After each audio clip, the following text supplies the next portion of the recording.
रतन टाटा को भारत और दुनिया भर में कौन नहीं जानता है।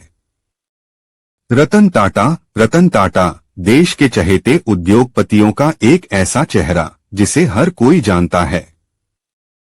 वह टाटा समूह के अध्यक्ष थे, जो कि भारत के सबसे बड़े व्यापारिक समूह में से एक है, जिसकी स्थापना जमशेदजी टाटा ने की थी और इनके परिवार की पीढ़ियों ने इसका विस्तार किया है और इसे और अधिक मजबूत बनाया है। टाटा दुनिया की सबसे छोटी कार बनाने के लिए पूरी दुनिया में प्रसिद्ध हुई थी। रतन टाटा का प्रारंभिक करियर 1962 में टाटा समूह टाटा ग्रुप में शुरू हुआ, जहां उन्होंने अध्यक्ष के रूप में नियुक्त होने से पहले कॉरपोरेट सीढ़ी तक पहुंचने का काम किया।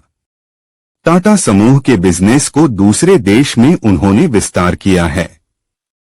रतन टाटा को 2008 में पद्म विभूषण, पद्म भूषण और 2000 में इन्हें पद्म भूषण से सम्मानित किया गया है। अब यह अपने चैरिटी से जुड़े कार्य में व्यस्त रहते हैं। नवंबर 2007 में फॉर्चून मैगजीन ने उन्हें व्यापार क्षेत्र के 25 सबसे प्रभावशाली लोगों के लिस्ट में शामिल किया था। रतन टाटा का जन्म 28 दिसंबर 1937 मुंबई में हुआ था। उनके पिता का नाम नेवल टाटा और उनकी माता का नाम सुनी टाटा है।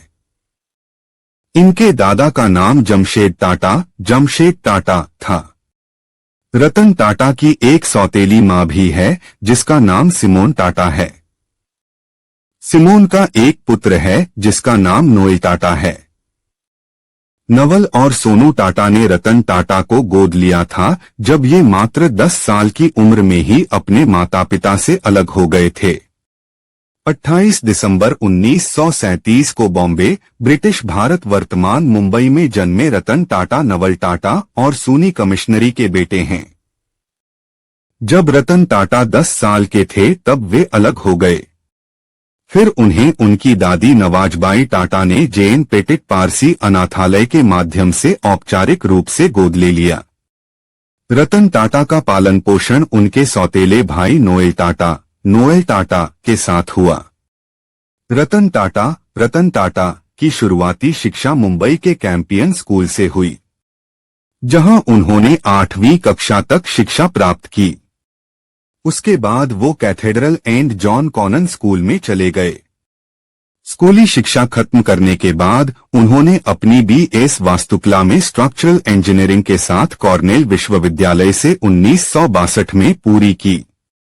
इसको खत्म करने के बाद उन्होंने हार्वर्ड बिजनेस स्कूल में एडमिशन लिया, जहां रतन टाटा ने 1975 में एडवांस मैनेजमेंट का कोर्स पूरा किया। 86 वर्षीय रतन टाटा ने कैंपियन स्कूल मुंबई, कैथेड्रल और John Connon School, Bishop Cotton School Shimla और न्यूयॉर्क शहर में रिवरडेल कंट्री स्कूल में पढ़ाई की। वह कॉर्नेल यूनिवर्सिटी और हार्वर्ड बिजनेस स्कूल के पूर्व छात्र हैं। साल 2011 में रतन टाटा ने बताया है कि मैं 4 बार शादी करने के करीब आया और हर बार मैं डर के मारे या किसी न किसी कारण से पीछे हट गया। लॉस एंजल्स में काम करने के दौरान एक बार उन्हें एक लड़की से प्यार हो गया और उनके परिवार के किसी सदस्य के बीमार होने के कारण उन्हें भारत लौटना पड़ा। लड़की के माता पिता ने उसे भारत जाने की इजाजत नहीं दी। रतन टाटा अपनी प्रतिबद्धता पर कायम रहे और आज तक अविवाहित हैं। जमशेदजी नसरवानजी टाटा भारत की सबसे बड़ी समूह कंपनी टाटा समूह के संस्थापक। उनका विवाह हीराबाई डब्बू से हुआ था। दोराबजी टाटा जमशेदजी टाटा के बड़े बेटे और टाटा ग्रुप के दूसरे चेयरपर्सन। उनकी पत्नी मेहरबाई टाटा थीं, जो प्रसिद्ध परमाणु वैज्ञानिक होमी जे भाभा की मौसी थीं। रतनजी टाटा जमशेदजी टाटा के छोटे बेटे। वह गरीबी अध्ययन के प्रणेता थे। उनका विवाह नवाजबाई टाटा से हुआ था। नवल टाटा नवाजबाई टाटा के दत्तक पुत्र। उनके जैविक पिता होरमुसजी टाटा थे। उनकी नानी हीराबाई टाटा की बहन थीं। कई टाटा कंपनियों में निदेशक, ILO सदस्य और पद्म भूषण से सम्मानित नवल टाटा के 3 बेटे थे, रतन टाटा, टाटा समूह के 5वें अध्यक्ष जिमी टाटा और नोएल टाटा। रतनजी दादा भाई टाटा वह टाटा समूह की सेवा करने वाले शुरुआती दिग्गजों में से एक थे। उनके पिता दादा भाई और उनकी मां जमशेदजी टाटा जीवनबाई भाई बहन थे। उन्होंने सुजैन ब्रियर से शादी की और इस जोड़े ने 5 बच्चों को जन्म दिया, जिनमें JRD टाटा और सिल्ला टाटा शामिल हैं। JRD टाटा उन्होंने टाटा समूह के चौथे चेयरपर्सन के रूप में कार्य किया। वह टाटा एयरलाइंस बाद में एयर इंडिया के संस्थापक हैं। जब JRD टाटा ने 1991 में टाटा सन्स के अध्यक्ष पद से इस्तीफा दिया तो उन्होंने रतन टाटा को अपना उत्तराधिकारी नामित किया। उन्हें कई कंपनियों के प्रमुखों के कड़े प्रतिरोध का सामना करना पड़ा, जिन्होंने अपनी अपनी कंपनियों में कई दशक बिताए। रतन टाटा ने सेवानिवृत्ति की आयु निर्धारित करके उन्हें प्रतिस्थापित करना शुरू कर दिया। उन्होंने आगे प्रत्येक कंपनी के लिए समूह कार्यालय को रिपोर्ट करना अनिवार्य कर दिया। उनके नेतृत्व में टाटा सन्स की ओवरलैपिंग कंपनियों को एक समन्वित समग्रता में व्यवस्थित किया गया। उनके 21 वर्षों के नेतृत्व के दौरान राजस्व 40 गुना से अधिक और लाभ 50 गुना से अधिक बढ़ गया। उन्होंने टाटा मोटर्स को जगुआर लैंड रोवर का अधिग्रहण और टाटा स्टील को कोरस का अधिग्रहण किया, जिससे संगठन एक बड़े पैमाने पर भारत केंद्रित समूह से एक वैश्विक व्यवसाय में बदल गया। 75 वर्ष के होने पर रतन टाटा ने 28 दिसंबर 2012 को टाटा सन्स के अध्यक्ष के रूप में पद छोड़ दिया। साइरस मिस्त्री को उनका उत्तराधिकारी नामित किया गया था, लेकिन निदेशक मंडल और कानूनी प्रभाग ने 24 अक्टूबर 2016 को उन्हें हटाने के लिए मतदान किया और रतन टाटा को फिर अध्यक्ष बनाया गया। रतन टाटा के उत्तराधिकारी को खोजने के लिए रतन टाटा, TVS समूह के प्रमुख वेणु श्रीनिवासन, बेन कैपिटल के अमित चंद्रा, पूर्व राजनयिक रोनेन सेन और लॉर्ड कुमार भट्टाचार्य की एक चयन समिति का गठन किया गया था। समिति ने 12 जनवरी 2017 को नटराजन चंद्रशेखरन को टाटा सन्स का चेयरपर्सन नामित किया। रतन टाटा ने अपनी व्यक्तिगत बचत को स्नैपडील, टीबॉक्स और कैशक्रो.com में निवेश किया। उन्होंने ओला कैब्स, शाओमी, नेस्टवे और डॉग स्पॉट में भी निवेश किया। शिक्षा, चिकित्सा और ग्रामीण विकास के समर्थक होने के नाते रतन टाटा ने चुनौतीपूर्ण क्षेत्रों के लिए बेहतर पानी उपलब्ध कराने के लिए न्यू साउथ वेल्स विश्वविद्यालय के इंजीनियरिंग संकाय का समर्थन किया। Tata education and development trust ने $28 मिलियन का टाटा स्कॉलरशिप फंड प्रदान किया है, जो कॉर्नेल विश्वविद्यालय को भारत के स्नातक छात्रों को वित्तीय सहायता प्रदान करने की अनुमति देगा। वार्षिक छात्रवृत्ति एक निश्चित समय में करीब 20 छात्रों को सहायता प्रदान करेगी। टाटा समूह की कंपनियों और टाटा चैरिटी ने 2010 में एक कार्यकारी केंद्र के निर्माण के लिए हार्वर्ड बिजनेस स्कूल HBS को $50 मिलियन का दान दिया। टाटा कंसल्टेंसी सर्विसेज TCS ने संज्ञानात्मक प्रणालियों और वाहनों पर शोध की सुविधा के लिए कार्नेगी मेलोन यूनिवर्सिटी CMU को $35 मिलियन का दान दिया। यह किसी कंपनी द्वारा दिया गया अब तक का सबसे बड़ा दान है और 48,000 वर्ग फुट की इमारत को TCS हॉल कहा जाता है। टाटा ग्रुप ने 1 करोड़ रुपए का दान दिया। 2014 में भारतीय प्रौद्योगिकी संस्थान बॉम्बे को 950 मिलियन दिए गए और Tata centre for technology and design TCTD का गठन किया गया। यह संस्थान के इतिहास में मिला अब तक का सबसे बड़ा दान था। टाटा ट्रस्ट ने अल्जाइमर रोग के कारण अंतर्निहित तंत्र का अध्ययन करने और इसके शीघ्र निदान और उपचार के तरीकों को विकसित करने के लिए सेंटर फॉर न्यूरोसाइंस भारतीय विज्ञान संस्थान को 750 मिलियन का अनुदान भी प्रदान किया। टाटा समूह ने भारत पर प्रारंभिक ध्यान देने के साथ संसाधन बाधित समुदायों की चुनौतियों का समाधान करने के लिए मैसाचुसेट्स इंस्टीट्यूट ऑफ टेक्नोलॉजी मिट में MIT Tata centre of technology and design का भी गठन किया। रतन टाटा की कुल संपत्ति लगभग 3,800 करोड़ रुपए होने का अनुमान है, जिसमें उनकी अधिकांश संपत्ति टाटा सन्स के स्वामित्व से आती है। उन्होंने स्टार्टअप और प्रौद्योगिकी कंपनियों में भी कई निवेश किए हैं जो उनकी संपत्ति में योगदान करते हैं। रतन टाटा अपनी सैलरी से 66% पैसा लोगों की मदद करने के लिए दान देते हैं। यही कारण है कि वो दुनिया के अमीर व्यक्तियों में शामिल नहीं हैं, लेकिन लोग उन्हें दिल का बहुत अमीर मानते हैं। रतनजी टाटा ने सन 1912 से 13 में पाटलिपुत्र को खोजने के लिए आर्थिक मदद का जिम्मा उठाया था। इसी अभियान में मौर्य वंश के महान सम्राट अशोक के सिंहासन कक्ष के खंभे मिले थे। मानवता के प्रति उनके सेवाभाव को देखते हुए अंग्रेजों ने टाटा को सर की उपाधि से नवाजा था। भारत के विकास में टाटा समूह के योगदान को न तो कोई नकार सकता है और न ही अनदेखा कर सकता है। जब भी जरूरत पड़ी टाटा समूह हमेशा देश के साथ खड़ा रहा। ऐसा ही एक वक्त आया था अंग्रेजों के शासनकाल में, जब मौर्य वंश का इतिहास और उसकी राजधानी पाटलिपुत्र को खोजा जा रहा था। अचानक अंग्रेजों ने हाथ खड़े कर दिए तो सामने आए टाटा समूह के संस्थापक सर जमशेदजी टाटा के छोटे बेटे सर रतन जमशेदजी टाटा। उन्होंने सारा जिम्मा खुद उठा लिया और आज मौर्य वंश का इतिहास लोगों के सामने है। 20 जनवरी को जन्मे सर रतनजी टाटा की जयंती पर जान लेते हैं उनसे जुड़ा यह खास किस्सा। सर रतन जमशेदजी टाटा का जन्म 20 जनवरी 1871 को हुआ था। अपने पिता के पद चिन्हों पर चलते हुए वह अंग्रेजी शासनकाल में भी देश और समाज की सेवा में लगे रहते थे। पिता के निधन के बाद रतनजी टाटा ने अपने भाई के साथ मिलकर कंपनी की बागडोर संभाली और लगातार आगे बढ़ाते रहे। सन 1892 में उनकी शादी हो गई।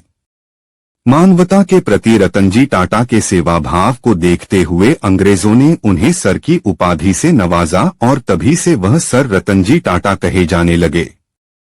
अमीर खानदान में पैदा होने के बावजूद देश के विकास की सोच के साथ ही साथ समाज के अभावग्रस्त लोगों के जीवन स्तर में सुधार पर हमेशा उनका जोर रहता था। उन्होंने दक्षिण अफ्रीका में अंग्रेजों के खिलाफ महात्मा गांधी की लड़ाई में योगदान दिया तो गोपालकृष्ण गोखले की सर्वेंट्स ऑफ इंडिया सोसाइटी के लिए भी जी भरकर हाथ खोले। दैवीय आपदा हो, पब्लिक मेमोरियल या फिर स्कूल और हॉस्पिटल, सबके लिए रतनजी टाटा हमेशा खड़े रहते थे। एक ओर रतनजी टाटा अपनी कंपनी के जरिए देश के विकास में लगे थे तो दूसरी ओर मौर्य साम्राज्य की राजधानी रही पाटलिपुत्र और आज के पटना में संबंध जोड़ने की कोशिश हो रही थी। इसके लिए खुदाई की जानी थी और सन 1900 से पहले पाटलिपुत्र को खोजने के लिए थोड़ी बहुत खुदाई की भी गई थी। हालांकि इसमें कोई खास सफलता नहीं मिल रही थी। सन 1903 तक तो अंग्रेज सरकार ने इस काम में रुचि ली, लेकिन बाद में ब्रिटिश सरकार ने पाटलिपुत्र की खोज के लिए और धन देने से मना कर दिया। सर रतनजी टाटा तक यह बात पहुंची तो उन्होंने सन 1912 से 13 में पाटलिपुत्र को खोजने के लिए आर्थिक मदद का जिम्मा खुद उठा लिया। तब के पुरातत्व महानिदेशक को बुलाकर पूरे मसले पर बातचीत की। इसके बाद उनसे वादा किया कि पाटलिपुत्र के बारे में जब तक पता नहीं चल जाता है वह हर साल 20,000 रुपए देते रहेंगे। इसके बाद तो भारतीय पुरातत्व सर्वेक्षण को जैसे पंख लग गए। सर रतनजी टाटा ने वादा किया कि पाटलिपुत्र के बारे में जब तक पता नहीं चल जाता है वह हर साल 20,000 रुपए देते रहेंगे। आर्थिक दिक्कत दूर होने के बाद पुरातत्वविद डीबी स्पूनर ने 1912 से 13 की सर्दी के दौरान दोबारा पाटलिपुत्र की खोज शुरू कर दी। तब इस खुदाई की शुरुआत आज के पटना में स्थित कुमराहार से हुई थी। धीरे धीरे इसमें सफलता मिलने लगी और सबसे पहले जमीन के 10 फुट नीचे ईंटों की एक पुरानी दीवार खोजने में कामयाबी मिली। आखिरकार 7 फरवरी 1913 को एक बड़ी सफलता सामने आई। 7 फरवरी को खुदाई के दौरान मौर्य वंश के महान सम्राट अशोक के सिंहासन कक्ष के खंभे मिल गए।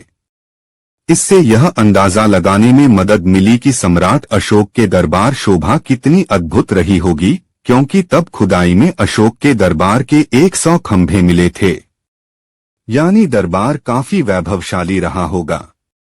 इसके बाद भी खुदाई चलती रही और इस दौरान कई सिक्के, पट्टिकाएं और टेराकोटा की मूर्तियां बरामद की गईं। लगातार 4 साल तक खुदाई में पाटलिपुत्र का इतिहास लोगों के सामने आता रहा। बताया जाता है कि सर रतनजी टाटा ने अपने जीवन काल में इस खोज के लिए 75,000 रुपए की आर्थिक मदद दी थी, जबकि इससे उनकी कंपनी को कोई फायदा भी नहीं था। पर उन्हीं के योगदान के कारण आज देश ही नहीं, पूरी दुनिया सम्राट अशोक के वैभव के बारे में जानती है। सर रतनजी टाटा जीवन भर तो परोपकार के साथ ही आम लोगों के संघर्षों से जुड़े रहे, पर मौत के बाद भी इसके लिए व्यवस्था कर गए। उन्होंने अपनी वसीयत में अपनी प्रॉपर्टी का ज्यादातर हिस्सा आम लोगों के जीवन स्तर को सुधारने के लिए खर्च करने की इच्छा जताई थी। 6 सितंबर 1918 को लंदन में उनका निधन हो गया। इसके बाद उनकी इच्छा के अनुसार 1919 में सर रतन टाटा ट्रस्ट की शुरुआत की गई। आपको बताने कि 90 के दशक में रतन टाटा कंपनी का विस्तार कर रहे थे। उनके नेतृत्व में टाटा मोटर्स ने टाटा इंडिका कार लॉन्च की। कार तो बन गई, लेकिन उस वक्त देश में कारों की सेल कुछ खास नहीं थी। जैसा रतन टाटा ने सोचा था, इंडिका कार को लेकर लोगों का रिस्पांस वैसा नहीं था। कंपनी पर घाटे का दबाव बढ़ने लगा तो रतन टाटा ने पैसेंजर कार डिवीजन को बेचने का फैसला किया। इसलिए रतन टाटा ने अपनी पैसेंजर कार डिवीजन को बेचने के लिए अमेरिकी car manufacturing company Ford Motors से बातचीत शुरू की। इस डील के लिए रतन टाटा अमेरिका में फोर्ड के हेडक्वार्टर गए, मगर उस वक्त फोर्ड के चेयरमैन बिल फोर्ड थे। दोनों की मुलाकात के दौरान बिल फोर्ड ने रतन टाटा का खूब मजाक उड़ाया। उन्होंने रतन टाटा का अपमान करते हुए बोला कि आप कार के बारे में कुछ जानते ही नहीं तो कार बनाया ही क्यों। उन्होंने रतन टाटा सर को बहुत कुछ बुरा भला कहा और यह भी कहा कि अगर वो टाटा के उस कारोबार को खरीदते हैं तो ये उन पर बड़ा एहसान होगा। रतन टाटा अपमान के इस घूंट को चुपचाप पीकर रह गए और बिना कुछ रिएक्ट किए भारत लौट आए। अमेरिका से लौटकर रतन टाटा ने अपने पैसेंजर कार बिजनेस को बेचने का फैसला टाल दिया। रतन टाटा ने अधिक परिश्रम से सालों साल काम करते रहे और 10 सालों में उन्होंने टाटा मोटर्स का ऑटो सेक्टर में बहुत बड़ा नाम बना दिया। दिन और दिन टाटा मोटर्स सक्सेस की नई ऊंचाइयों को छू रहा था, वहीं अमेरिका की फोर्ड की हालत खराब हो रही थी। 10 साल बाद फोर्ड मोटर्स दिवालिया होने के कगार पर पहुंच गया। कंपनी का पूरा दिवाला निकल गया था और कंपनी बेचने की कगार पर था। रतन टाटा ने फोर्ड के जैगुआर और लैंड रोवर ब्रांड को खरीद लिया। इस डील के दौरान जब दोबारा से रतन टाटा और बिल फोर्ड मिले तो सीन बदल चुका था। जिस शख्स ने रतन टाटा का अपमान किया था वो आज उन्हें थैंक यू बोल रहा था। उनसे रतन टाटा से कहा कि आपने जैगुआर और लैंड रोवर खरीदकर हम पर एहसान किया है। जमशेदजी टाटा के दिनों से ही टाटा सन्स के मुख्यालय बॉम्बे हाउस में बारिश के दौरान आवारा कुत्तों को आने देने की परंपरा रही है। हाल ही में नवीनीकरण के बाद बॉम्बे हाउस में अब आवारा कुत्तों के लिए एक कुत्ता घर है। यह केनेल, खिलौने, खेल क्षेत्र, पानी और भोजन जैसी सुविधाएं हैं। रतन टाटा को फ्लाइट और फ्लाइंग बहुत पसंद है। वह एक स्किलर पायलट हैं। रतन टाटा 2007 में F-16 फाल्कन को चलाने वाले पहले भारतीय थे। साल 2009 में उन्होंने देश की सबसे सस्ती कार बनाने का वादा किया था। उन्होंने ऐसी कार बनाई थी जिसे भारत का मिडिल क्लास भी खरीद सके।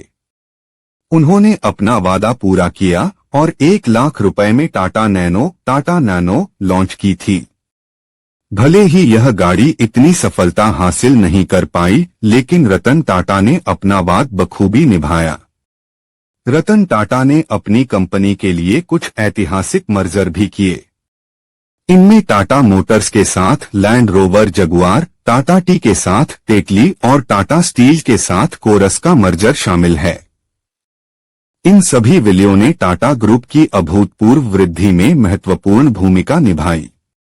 साल 1991 में टाटा ग्रुप के चेयरमैन बनकर उन्होंने समूह को नई ऊंचाइयों पर पहुंचाया और ग्रुप को अंतर्राष्ट्रीय स्तर पर पहचान दिलाई।